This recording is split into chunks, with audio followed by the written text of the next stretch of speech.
Big Diverter Demolition, Mortenson Construction. Something big had to come down before the Wisconsin Energy Institute could go up on the University of Wisconsin-Madison campus. But when Mortenson Construction demolished a 200,000 square foot health services building, the contractor didn't haul the debris to a landfill.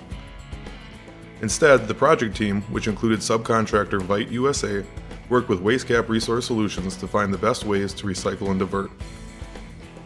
The teamwork resulted in a 96% recycling rate. All three worked together to ensure nothing ended up in a landfill if it could be directed to another use. When the project was complete, more than 10,000 tons of material was diverted from landfills.